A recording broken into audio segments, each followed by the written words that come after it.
Ex-President Donald Trump's scathing catchphrase for a torrent of investigations during his administration also serves as an apt catch-all for the current meltdown over Moscow roiling U.S. politics.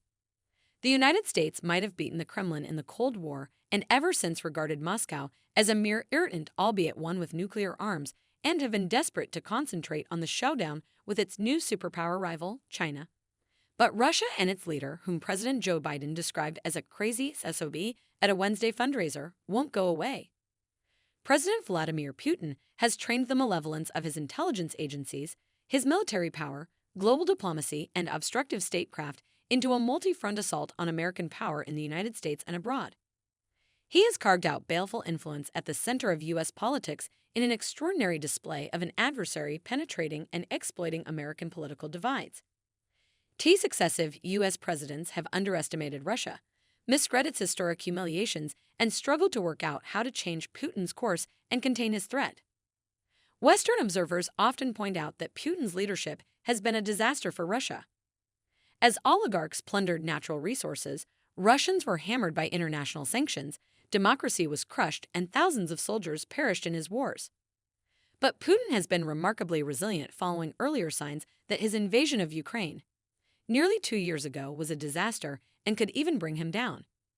There are now signs that Russia's reconstituting of its armed forces and willingness to absorb horrendous losses are turning the tide of the war and raising the prospect of a victory that would turn Putin into a far greater danger.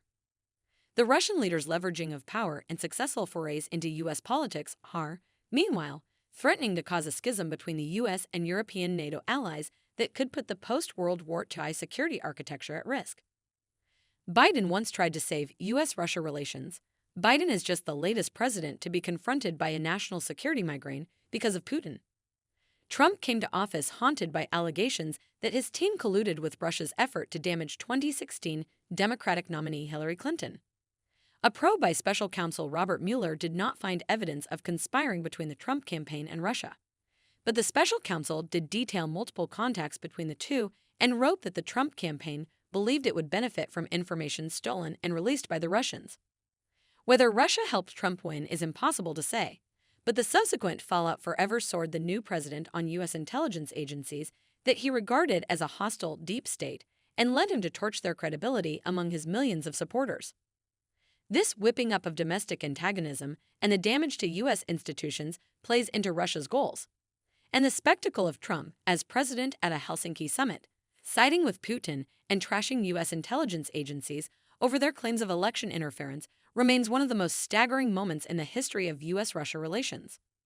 When Biden took over, he made a high-stakes bid to reduce the poison from relations with Moscow, meeting Putin in Geneva in an echo of old Cold War symmetry. Approaching the talks with deep skepticism, Biden sought to halt Russian cybersecurity attacks and to reopen nuclear disarmament negotiations while trying to ease the risks of an accidental war. We'll find out within the next 6 months to a year whether or not we actually have a strategic dialogue that matters, Biden said after the meeting in June 2021. It was not much more than 6 months later that he got his answer when Putin invaded Ukraine, a sovereign, democratic neighbor, which led to what has effectively become a proxy war between Biden and a Kremlin leader who has said he sees the conflict as part of a wider clash with the United States and the West. Putin's efforts to weaken U.S. power have only escalated since. Russia's use of espionage agencies to inject propaganda and discord in U.S. politics through social media and more directly by intelligence agencies was described by Mueller in his final report as an effort designed to provoke and amplify political and social discord in the United States. Ironically, those efforts used two of America's great innovations, its open, adversarial, democratic political system and the computer technology that empowered the internet in an attempt to bring it down.